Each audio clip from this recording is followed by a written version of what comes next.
Can I ask, what's the biggest loss you've ever taken with starting a business?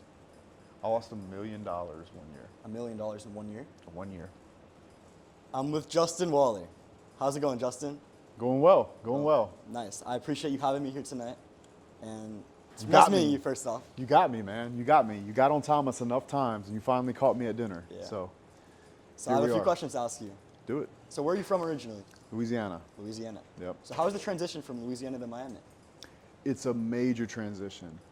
I don't think it hit me as hard as it might have hit someone that was originally from somewhere and never left. I'd certainly been to plenty of places. I think when I got to Miami, it was finally that time in my life. I tell people all the time, like, stay in your hometown. It's good, especially if your hometown is quiet, because it allows you to be able to grow without the distractions of Miami. So when I decided to come to Miami, the first thing I look at when I look at a city to see if I like it is like, does it have an energy? I believe like cities have souls. Yeah. And so New Orleans has a certain kind of soul. Vegas feels a certain way. There's all these places. But then when I got here, it was very entrepreneurial. It was very raise yourself up. Everybody was doing their best in every category of life. And I just felt like in the South previously, I might have had to apologize for some of those things. Why is that? I just think it's the mindset of the place. It's very be seen, not heard. There's nothing wrong with it. But I feel like I really fit in Miami, almost in a way. I think you always have to find people that your soul's aligned with. I think you could say the same for a city. If it's a place where it's like constantly everybody's cheering for you to do better in your life and nobody's really insecure or has an issue with that, I think that's a really good place, where it was for me. Some people, maybe they feel like they want to live in a small town full of 500 people. I don't think there's actually a right or wrong answer for what you choose to do in your life. I think what's the most important is that you understand the world for what it is, and then you build the competencies around what you want to do so you can have choice. That's why I'm not very big on like trying to define what a real man is. Who the fuck am I to say who a real man is? Yeah. Really? Seriously, a real man would do this, would he? Is that what's best for him with the hand that he was dealt in his life? No. And so I think the same thing for a city. This city aligns with where I am right now on my career trajectory. Everybody has like a life cycle of their career. And right now, where I am in my career, I think Miami has the most opportunity. So here I am. So what kind of opportunities are you talking about in Miami? Growing businesses, finding people to work with, finding the best vendors in the world, especially for anything online. This is the place to be. Getting friends that are deeply in an understanding of things like crypto. I've met in this space. I don't trade crypto. I wait until my guy calls me, who has a whole channel about it, and then I make, a purchase. But you're not gonna see me looking at charts and shit all day. But you can't have those kind of connections without being in this space. And in my opinion right now, Miami is the city to be in. So I think the most opportunities here in every area. So how do you feel about like Miami in like a few years? Like, do you think it's gonna be the same? Could be, but these things change. You see places go up and down, but I think Miami's always been a solid city. It's always been good for doing business and networking and trying to get, where you want to be, depending on who you are. You might want to go a different route, and so maybe you go to a city like Dallas if you're trying to do construction or whatever, or you might go to Hollywood if you want to be an actor, or whatever that may be. So I think it really has to do with you and the opportunities that you're looking for, and just making sure that you have an energy for that city and you really like the energy that a city gives you back. So I know you're in the construction business, correct? Yep. So what does that specifically mean? Like, do you build houses? What do you build? Or what do you No, do? we do all pre-engineered metal buildings, structural Okay. steel. So if you see an airplane hangar or a Costco or an Amazon warehouse, that's the kind of things we do. Big cranes, hanging steel, putting the walls and the roof and the insulation system on. So think large warehouse spaces. Large warehouses. Yeah. So no houses, no like smaller homes, stuff like that. I would do it, but only if I was the developer. I have the license to do it. Okay. I don't do it because I do like acquiring properties, but this year we're going to be coming out with some courses about how to start from the bottom in real estate and grow up in my school group. But as we start to put out more and more mailers, we're running across some land deals, and I just finished my first land deal, and it was very, very profitable. And I believe that it would have been more profitable if I would have taken it from just the map phase to maybe doing the roads and the subsurface drainage and everything to prep it, then sell it to a builder, or just depending on the size of the land, build it ourselves. Wait, so you said course selling. Do you sell courses currently? We don't currently sell courses. I am going to do a construction course this year and a real estate course. And literally on the real estate side, we're going to partner with a lot of people. Really? If they put in the sweat equity to find the deals and do the marketing, we're going to help them fund the deal and then underwrite the deal with them to make sure they're not making a mistake and they do well in the project. So I do have to ask. It's a big conspiracy theory that every course seller is a scam. How do you feel about that? I think a lot of times it's true. And Really? I think that the only way that you can make sure that you don't end up in a situation where people don't trust you is just do your very best job. Yeah. I could have dropped a course years ago. I'm in my 3rd year now. We had a huge following before. I just want to make sure that I take the time to do a good job. And I think everything else will take care of itself. I don't think that profit's never a bad word, and fair exchange of value is always going to be the most important thing. So if you do a good job and you treat the people with the respect they deserve for trusting you with their money, then I don't think you'll ever have an issue. All right, and let's talk a little bit back, like when you were growing up in high school. Did you play football in high school? I did. So I did. I know you played college football as well. I did. Well, you don't skip high school football and play college football. I guess you could, but that would be unlikely. Yeah, that's true. That's true. So how was it growing up playing football? Football for me was like my way out of my hometown. Why is that? Because a lot of people ended up working in industries I didn't want to work in. I have nothing against Can you it. say some of the, like, what were they doing? What were they working? Yeah, so there's a lot of plants in Baton Rouge. So a lot of kids that graduate high school from my hometown end up working in these plants on the river. The Mississippi River flows right through Baton Rouge, and so there's a lot of industry down there. And I just didn't want that for my life.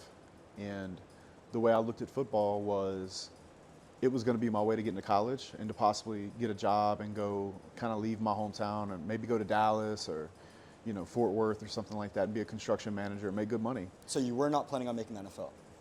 No. No. No. Why is that? You know what? You know my favorite thing to say about that? Like when people ask me why didn't I go to the NFL? And I'm like, I don't know, because there was like 80 dudes bigger, faster, and stronger than me. Yeah. You know what I mean? There's a lot of Uncle Rico people out there, and they'll be like, oh, well, I hurt my knee or coach fucked me. Bullshit. You weren't good enough to go to the NFL. And even if you were, the average NFL career is very short. Correct. And it also counts if they're just on the practice squad. I have plenty of teammates that went to the NFL. It was very short-lived. They made $500,000 a couple times on a practice squad. One of them won a Super Bowl ring and still didn't really make any legitimate money. And so I actually feel bad for the guys that were just good enough to go, because most of them have their entire identity based around that. Okay. I would have been much better off as far as my ability to possibly go do something professionally, maybe in baseball. But I didn't think I was going to be a pro baseball player either. And so I didn't have that curse of my entire identity. I looked at it very transactionally. If I play football, I will get a full ride. If I play baseball, I might get a full ride or my book's paid for. But I just felt like football was the right decision. So when I was a sophomore in high school, I quit playing. I was playing football, baseball, and basketball until the end of my sophomore year. But I was starting varsity in football. Now I sound like Uncle Rico. This is what I don't like to do. And so I just made the decision to gain the weight and go play college football. And I think that was the best decision I could have made at that time. Why is that? Because it did what I was looking to do. I got out of my town. I would put myself in a position to get a free education. I got to see a lot of the country because of where we go play all the games. And I got the experience of being adult and living alone with the responsibility, because scholarship is basically just a year-to-year contract. They can drop your ass. They can do it for many reasons. That's true. Football, actually, looking back, taught me more about life than the classroom did. Let's say I had a bad game. Okay. Let's say we played Texas, and I just had a horrible game. Well, if I saw my coach in the hallway before film study, he might not even fucking look at me Monday morning after he's already watched the film and I'm about to watch it for the first time. Because he has a fucking job, and behind that job is his family and everything he promised his wife he'd achieve in his coaching career, which is not an easy career. Yeah. It's easy 80 hours a week being a coach, especially D1. So, like, his whole future is on the back of a 20-year-old that he's got to worry about getting drunk on the weekends or during the week, having girls into the hotel room before the game, not really paying attention during film study, not lifting weights the way he should, not getting his weight up the way he should. And what's he going to do when he goes home? Blame it on me? Yeah. It's not an easy situation for a college football coach. Yeah. So having that experience for me really retrospectively helped me understand business in a lot of ways. There's so many players that would get mad because let's say they didn't start. Yeah. Bro, we've got to put the best player on the field. That's true. You have to put the best player on the field at the best position. What does that sound like? It sounds like running a business. A lot of your job as a boss is to set other people up to be graceful. So you have to put the best people on the field, and you have to put them in the right position that they can flourish. And seeing the experience firsthand and going through the experience firsthand of seeing that in college football, it was nothing more. It is a business, you know. In fact, most college football programs fund the rest of the sports for most schools because of the money made through the football program. It's a real big business. Yeah. And so I got to see that very close in a different way than I expected to. And I learned a lot from that. I think it was very good for me in that way. So I do want to ask, can you like briefly explain to us, how was your mindset in high school besides sports? Because I'm sure you were very into sports as you were playing all three sports. Yeah. But I do want to ask your business mindset, how was that in high school? I don't think it was really there. It wasn't there? No, I don't think so. I think we grew up in a generation where we did not have YouTubers talking about making money. I didn't have Facebook in high school. Think about that. Yeah, you had nothing. It didn't exist. Yeah. I got it my freshman year of college. So there was no hustle economy. So I constantly talk about like, you have to find more consciousness in order to make bigger goals. There was nobody on the internet. None of us were watching YouTube, right? Smartphones probably didn't happen until my senior year or junior year, I can't remember. And for that reason, I didn't have somebody on the internet telling me I was a brokey or that I could make $10K a month on the internet. That wasn't a thing. Yeah. It wasn't a thing. So the only currency we had would have been status and being popular. And that's pretty much it. And how do you do that? Generally through sports. Because that's kind of like the hierarchy of a high school or how things like that work. So I had a business when I was a little kid cutting grass, but it was really, I was just trying to hustle up some money. Yeah. What were you trying to hustle money for? Can we ask? Is there anything specific? I can't even remember. It wouldn't have been anything worth talking about. Yeah. I just wanted $7.50 to cut somebody's grass. Yeah. Bro, push mower, $7.50. Inflation has gone up since I was cutting grass. But as far as having an entrepreneurial mind in high school, I don't think I did. I think I was trying to make the right grades. I was trying to do the best thing. I was trying to set myself up in a way that I could leave and do better later. But it never crossed my mind to open a business in high school. I wish it would have. But me, unlike you guys, I didn't have that information. And that's why I always tell young men that follow me to be easy on your father. A lot of kids go consume a bunch of entrepreneurial information and then stand the risk of judging their dad who did not have that information. Yeah. So I say be easy on your parents because you have information that they very well didn't have. Correct. Which means you see the world through a different lens. Be graceful with your parents, even if you don't agree with what they're doing per se, because they're doing the best with the information they did have. Which we had more information. And we have substantially more information. Correct. So you're not better than your father. Yeah. You have a YouTube on your phone all day long that is telling you something that he never heard. Yeah, correct. Not only telling you about it, but telling you how to do it basically for free. Yeah, step by step as well. Damn near. Yeah. And so you just have to understand that, like, for me in high school, I didn't have anybody in my face telling me about Hustlers University, let's say. No, seriously, it just wasn't a thing. It was not a thing. So it wasn't until college I read the book Rich Dad Poor Dad my junior year. And I knew at that point I wanted to have a business. I even said to my roommate that night, we were on the road, we were going to play Arkansas. And I told him that night, and it wasn't until maybe 3 or 4 years ago, he calls me up and he's like, I remember that night you told me that. You know, this is like 15 years ago. Yeah, he's like, you did it, bro. It's crazy. And yeah, it was a surreal moment for me. So I do have another question. So someone in my age, 16, let's just say in high school. Yeah. So they played sports just like you, but they have a business mindset. And like you said, we have YouTube and all this stuff now that can teach us how to make money. How do you feel about a kid dropping their sport in high school to pursue a business career? If I had it to do again and I had the information that you guys have, I would not play football. You would not play football? No, because I'd have no intention of going to college, which means I have that extra 4 years to start any kind of e-commerce business, any kind of real business, whatever I wanted to, lift weights after school or train after school, however you want to train. And then you pick up that extra 4 years minus the debt. That's true. So I would have no intention of going to college because when I was in school, that was the top of the top path. And I wanted to overachieve. I wanted to be the best I could. Yeah. I didn't have the path that you guys have. Now, this probably pissed a lot of people off, but again, if I had it to do again, I don't think I would have gone to college. Do you recommend college though? So no, right? You would not. I don't recommend college unless you want to be a doctor or a pharmacist or something that is going to have a high level of special education. Correct. Maybe a scientist if you want to work for NASA, which I'm all about that. I think we could put more into like space. But if you're not going to do that, no, I don't think so. So if you want to make online money, you would not recommend going to college? Even if you want to start a normal brick and mortar business. I say all the time that the tradesmen in 10 years, people will be like, hey, you want to know the new hack? Go learn how to be a plumber. Go learn how to be an electrician. What if you took that 4 years and you went and did an apprenticeship? And then you owned a plumbing business 10 years from now. By the way, less and less people are trying to get into the trades. Yeah.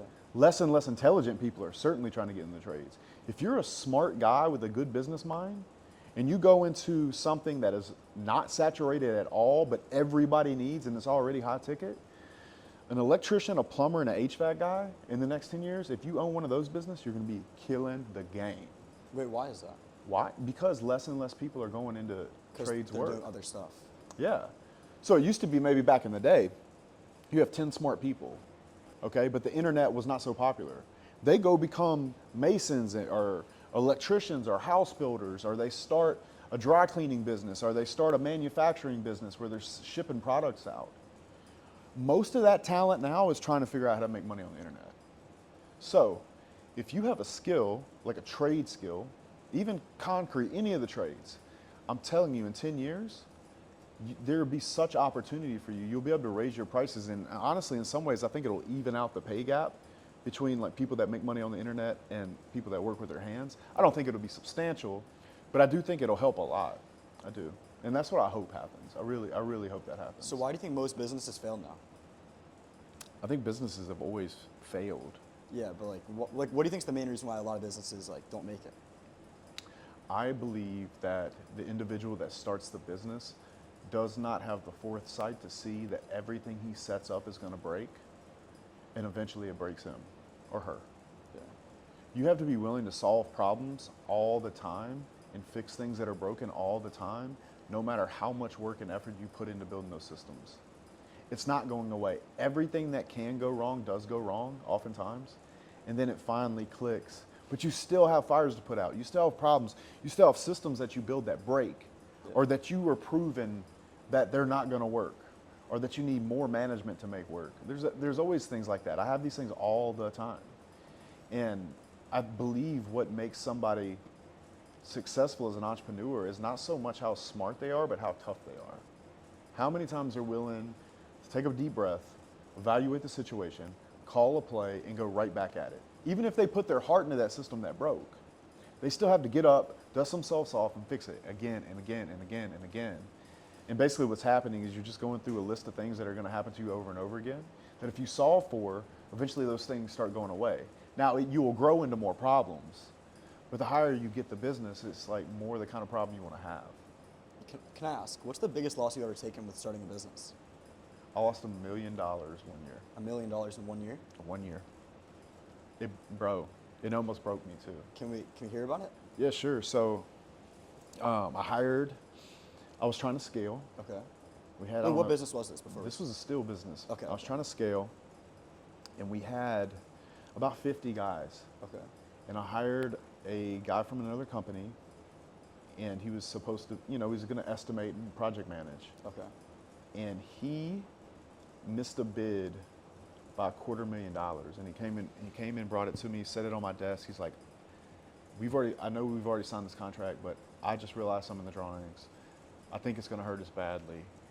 And from there, I think he just sunk into kind of a dark place because he knew what it meant. It was a bad situation. And we had started like 3 or 4 jobs at once, and it kind of just started to snowball on him.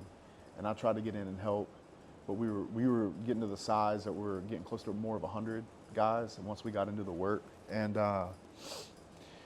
things went bad on multiple jobs, and it kind of started to snowball. And there was kind of an energy around it snowballing. Like kind of all of us, felt down. And he eventually just quit one day, which it took all the workload kind of put to me, and the projects were already down, and I don't blame him.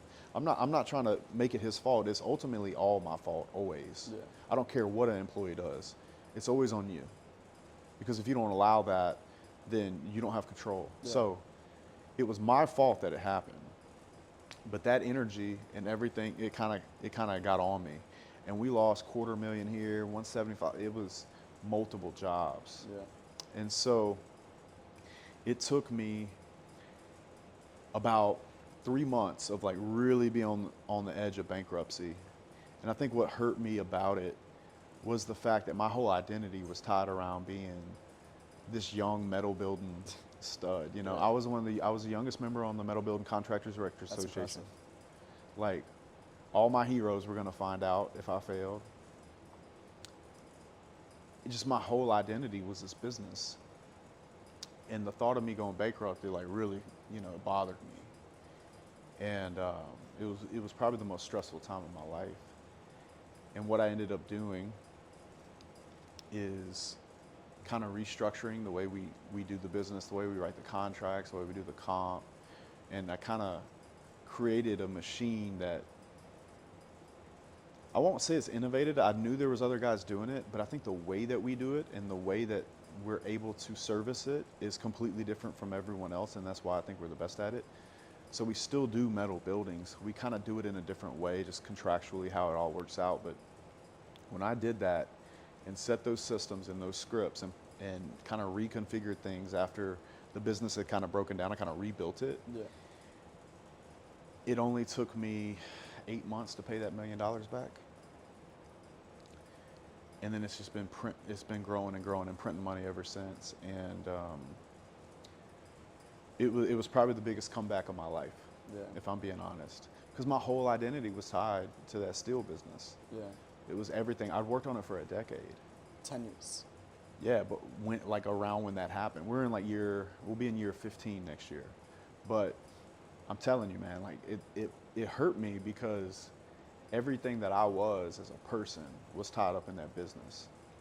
And to think that I really gave it my all and that I would fail was not an easy thing for me to go through. I don't think it's easy for anybody. Yeah. You ask why so many people fail. Correct. I think people get there and they go ahead and jump before they get pushed off the ledge. Yeah. And a lot of times you got to be too dumb to quit, too tough to quit. It's like you fail before you fail. Yeah. I'll tell you another thing that happened. I called a mentor of mine. Actually, I walked up to him at a conference and I told him, I said, man, I think I might go bankrupt. And this was like Bottom. yeah, like I really looked up to this guy. Yeah. Figuratively, not literally, but, and he looked up at me and he said, son, if you don't think you're going to go broke about every 4 years, you ain't doing shit anyway. He slapped me on the shoulder and walked away. And that gave me a freedom. Okay. You would think I'd be upset. No, you took it to the heart. You took it in a positive way. Yeah, like I took it like, Motivation. yeah, like he's like basically saying, I've been there and you're one of us. Yeah, If you like put get your, past it. yeah, Yeah, yeah, exactly. yeah, like, and you know what I told myself in that moment? I said, even if I do go bankrupt, I'm just going to start the same business over again. And you're going to repeat everything, get back to where you were. And that's where you see people fail multiple times. Okay. If I did anything right, I don't think I picked the best business model. I could have picked something that I'd be a lot better off, but I don't think I'd be the same person. So I'm glad I did it. I could have picked an easier business model, but what I see people do all the time, and and one of the things I really truly believe I got right is I decided to stay in the same fight, no matter what. And the reason I decided to do that is because I saw other people start businesses, fail in that business, and then go get in this other business and take all the beginner punches from that business. And so all they're doing is jumping businesses all the time, taking all these punches in the face, having to re-network, having to build another book of business, another group of vendors, a group of people they can connect with. And for what? Just so when it gets hard, they quit. And then they go start another one and then start that whole process over. If I'd have gone bankrupt, I'd have started that same fucking business the next day. I already know what all the punches are. Yeah. You understand what I'm Yeah. saying? Like it wouldn't make sense to me not to. Yeah, because you already know everything. You know. I already know. Yeah. I know everything about the industry, the business. Yeah. I have all the connections still. And all it was these- your passion too. right, loved bro. it. It was my identity. That's for damn sure. I don't think anybody grows up saying I want to hang steel buildings. No, I don't think yeah. anybody does that. It's unique. It was only consciousness I had. You know, when I talk about consciousness, it's. I always say the only way we knew how to make doctor money was in boots. There was no doctors in my neighborhood growing up. The only thing I knew is that the guy that had a brand new pickup truck worked in construction. That's what I knew. And that's what you wanted. You wanted that brand new pickup truck at the time. It wasn't even about the truck. It was the only way I knew to do my best. If I'd have known something else, I'd have probably done it. Yeah. I'd have probably done it, but I didn't. And that's fine, because that makes you in a lot of ways. One of the main reasons, I don't know if I've ever said this before, one of the main reasons I think that I was able to grow such a big platform so quickly is because when people with big platforms met me, they realized I'd built a real business in the real world. And that kind of goes back to that course question you asked me Yeah. earlier. I got a lot of positive feedback and a lot of acceptance with people because they were like, this guy built a real business, he has a real business, and it's not like he started off doing internet stuff. I think that was a big part of why, you know, like Rolo, Fresh, and Myron, maybe the boys, you know, people respect that, especially like when you go into the online space. So I think it was very helpful to me building that business, and I also think it made me who I am. There was a time where I'm like, why am I doing this? And I don't think I understood that until a couple years ago because of what I'm doing now. I don't think I'd be the same person at all. It helped grow me in a lot of ways. A lot of times through mistakes I was making, I had to realize. I'm not like a bunch of influencers. Like, I have made mistakes. I still make mistakes. You know, I don't, like, even the people that follow me, I don't think I'm fucking better than you. I just think that I've gotten up more than you. That's it. Better? Nah. Maybe tougher, but not better. So Justin, thank you so much for your time. But where can they find you on social media? You can follow me on Twitter, Waller7J. Yeah, Instagram, Justin Win Waller 7, JustinWinWaller 7 on Instagram, and then J Waller Community on school. Whoa. Is that something new? Something new. We just let it go. So we're going to be doing a bunch of interviews. We do a lot of financial help, a lot of building your business for real businesses. Obviously, there's people that want to do an online business, so we'll promote TRW to them so they have the best school on the planet for that. And then that's also where you're going to get all the real estate courses and construction courses coming out this year. So, Awesome. Thank you so much for your time, busy Justin. at. It's a pleasure. Very nice to meet you, man.